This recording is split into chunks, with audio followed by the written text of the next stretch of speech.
राजस्थान में या इंडिया के इतिहास में घटना होती है। ये पूरा जो भारत है, ये पूरा का पूरा जो इंडिया है,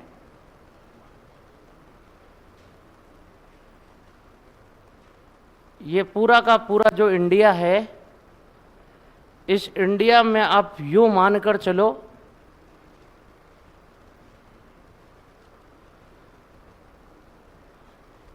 ये यहां पर दिल्ली है।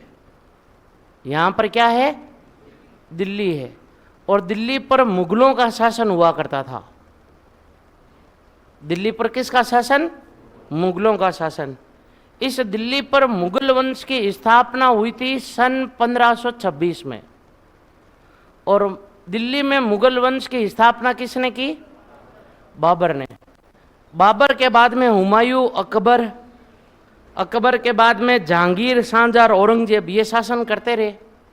और हिंदुस्तान का एक मुगल बादशाह बना था जिसका नाम था औरंगजेब।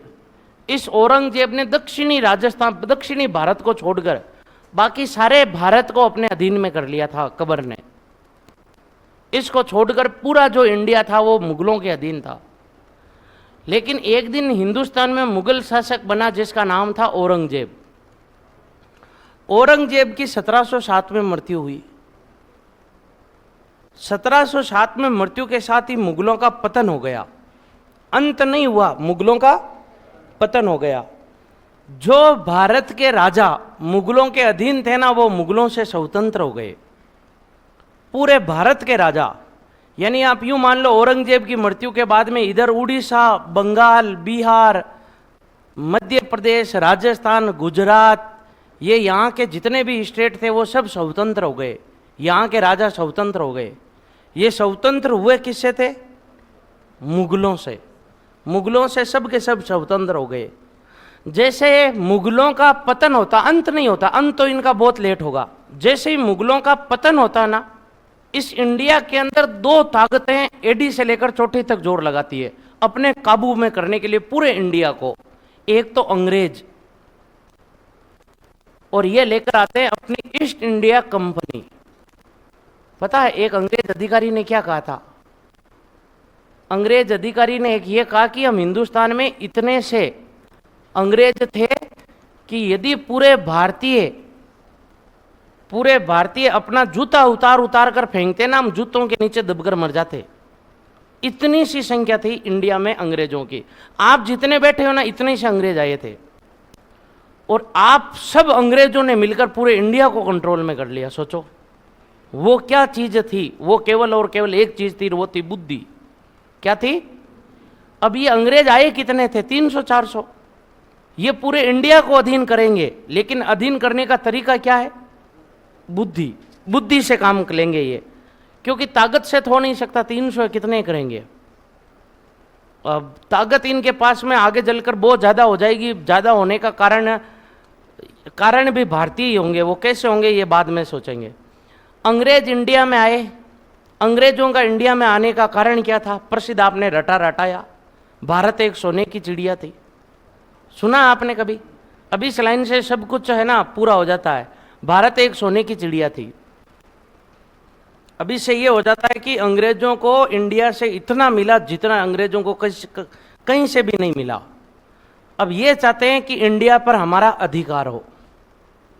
दूसरी एक ताकत है जो अपना एडी से लेकर चोटी तक जोर लगा रही है, और वो है ये मराठा साम्राज्य।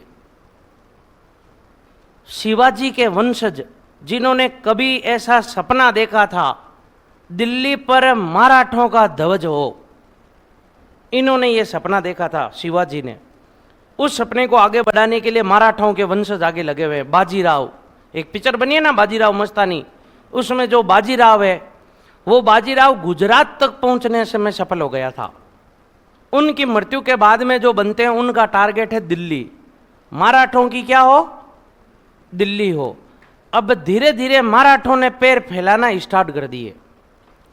मराठों ने गुजरात पर अधिकार कर लिया, मालवा पर अधिकार कर लिया। अब इन मराठों की एंट्री होती है अब राजस्थान में। राजस्थान में एंट्री होती है किसकी? मराठों की। राजस्थान में मराठों की एंट्री ऐसे नहीं हुई थी, इनको बुलाया गया था और बुलाने वाले भी राजस्थान वाले ही थे और इनको यही चाहिए था कि हमको कोई बुलाए और इनको बुला लिया। अब बुला लिया तो अब ये क्या कर रहे हैं, राजस्थान छोड़कर जा नहीं रहे हैं। अब ये चाह रहे हैं राजस्थान के सारे राजा हमारे अधीन हो जाए। और मराठों के 2-3 कार्य थे। इनका कार्य यह था कि पहले तो ठोकना है, किसी भी आदमी को अधीन करना है तो पहले तो उसको ठोको, इतना ठोको कि उसका डर है ना 500 सालों तक ही दूर ना जाए, बगावत करने पर ना उतर आए। तो इनका टारगेट ही ये पहले अटैक करना, फिर उसको कंगाल कर देना पैसे लूट कर, और फिर उसको अपनी तलवार की नोक के नीचे रखना। मराठों के सीधे सीधे थे। तो मराठों ने इधर राजस्थान में एक एक रियासत को आड़े हाथ लिया। पहला कारण क्या है, अटैक करना, ठोकना। दूसरा फिर अटैक करके लूटना। ऐसे राजस्थान में होने लग गया। मुगलों से स्वतंत्र होने के बाद अब राजस्थान के राजा परेशान किससे, मराठे कर क्या रहे हैं, लूटपाट कर रहे हैं, है ना। अब मराठों ने लूटपाट करना प्रारंभ कर दी। लूटपाट कर दी तो आमजन को लूट रहे हैं। आमजन राजा के पास जा रहा है, राजा बोल रहा है मैं खुद सुरक्षित नहीं हूं। अब करे तो करे क्या। और राजस्थान की सभी रियासतें परेशान मराठों से। तब राजस्थान का एक राजा था, जयपुर का राजा उस समय, सवाई जय सिंह, जिसने जयपुर बसाया ही था। उसने कहा एक काम करते हैं, हम सारे मराठों के विरुद्ध एक हो जाते हैं, सारे मराठों के विरुद्ध एक हो जाते हैं। सब ने कहा ठीक है, आइडिया तो अच्छा है। इस हेतु इन्होंने एक सम्मेलन भी किया था, जिसका नाम क्या था, हुरडा सम्मेलन।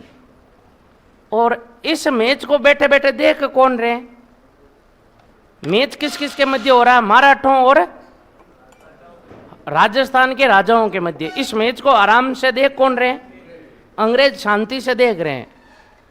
अब अंग्रेजों को ऐसा लगा कि राजस्थान के राजा एक हो गए, इसका मतलब मराठे अलग बार हो जाएंगे। तो अंग्रेजों ने क्या किया, मराठों को सपोर्ट करना स्टार्ट कर दिया। मराठों को 2-3 बुद्धि वाली बातें बता दी। कहा कि तुम ऐसा करो, एक घोषणा कर दो कि जो भी मराठों के विरुद्ध जो राजस्थान के राजा एक हो रहे हैं ना, जो मराठों के विरुद्ध जो इस योजना में भाग नहीं लेंगे, मराठा उनके ऊपर कभी अटैक नहीं करेंगे। अब सोचो, आप सारे राजस्थान के राजा हो और मैं हूं जयपुर का राजा सवाई जय सिंह। मैं कहता हूं कि हम सब एक हो जाते हैं। उधर मराठा घोषणा करता है कि जो सवाई जय सिंह के अनुसार नहीं चलेगा ना, उसके ऊपर हम कभी अटैक नहीं करेंगे। तो बोलो आप मेरे पास आओगे क्या, है ना। इसलिए राजस्थान के राजा एक हो नहीं पाए और पीछे एक नहीं हो पाए। फिर मराठों को हथियार सप्लाई कराने लगे, कौन, अंग्रेज। मराठों को हथियार सप्लाई करवा रहे हैं और बोल रहे हैं आप इनको ठोको। और उल्टा ये अंग्रेज है ना, ये बात पता नहीं है, गुप्तचर हो रही है मराठों को। मराठों से इनकी सांठगांठ हो रखी है अंग्रेजों की कि हम आपको हथियार देंगे, कहीं जरूरत पड़े तो बुला लेना। और इधर राजस्थान के राजाओं को अंग्रेज आकर क्या बोल रहे हैं कि तुम्हारे लखन है पीटने वाले, तुम हमसे संधि कर लो ना, मराठों से सुरक्षा की जिम्मेदारी हमारी। तुम्हारे राजस्थान की धरती पर मराठा कदम भी नहीं रख पाएगा, बस शर्त है संधि करनी पड़ेगी। राजस्थान के राजाओं ने कहा हम मराठों से नहीं लड़ पा रहे, आप कैसे लड़ोगे, आपकी संख्या ही बहुत कम है। कहा कि वो हेडेक हमारी है। अब राजस्थान के राजा चले गए किसके पास, अंग्रेजों ने शर्त बहुत सिंपल रखी कि आपके पास जो सेना होती है उस सेना का काम क्या होता है। कहा कि कोई अटैक कर दे तब सेना का काम है। कहा कि आज के बाद आपके ऊपर अटैक होगा ही नहीं, हम ये लिख कर दे रहे हैं, आपको बस काम ये करना है कि आपकी सेना हमें सौंप देनी है। वैसे ही सेना का काम आपका अटैक रोकना ही है। तो अंग्रेजों ने राजस्थान की सभी राजाओं की सेना को अपने पास कर लिया। अब बोलो अंग्रेजों के पास सेना कितनी, पूरे राजस्थान के राजाओं की सेना कितनी सेना हो गई। इनका नेतृत्व कर रहे हैं अंग्रेज। ये सेना वही कहेंगी जो अंग्रेज करेंगे। अब मराठा अटैक करेंगे राजस्थान पर, सामने आएंगे अंग्रेज इतनी सेना लेकर, बोलो मराठा कहीं बचेंगे, कहीं नहीं बचेंगे। मराठों का दी एंड कर दिया अंग्रेजों ने, और अब राजस्थान के राजा किसके गुलाम हो गए? प्रारंभ में शर्त रखी कि हम 1 महीना का 1 रुपया लेंगे मात्र, तो कोई बहुत ज्यादा भार नहीं था। ये वैसे ही अंग्रेज हावी हुए थे जैसे अंबानी परिवार हो रहा है जियो कंपनी से, है ना। फ्री 19 रुपये, 54 रुपये, 149 रुपये, 249 रुपये, 399, अब 699, चुनाव के बाद में 1000। पहले मैं बता देता हूँ, वैसे ही इनका टैक्स बढ़ता गया और अंग्रेजों ने इतना सिस्टमेटिक तरीके से अधीन किया राजाओं को। राजाओं को यह कहा कि तुम्हारे राज्य में कोई भी काम होगा ना, हस्ताक्षर तुम्हारे होंगे, बल्कि जो हम चाहेंगे वो होगा। इस प्रकार से अंग्रेजों ने राजस्थान को अधीन किया ना, वैसे सबको अधीन कर लिया।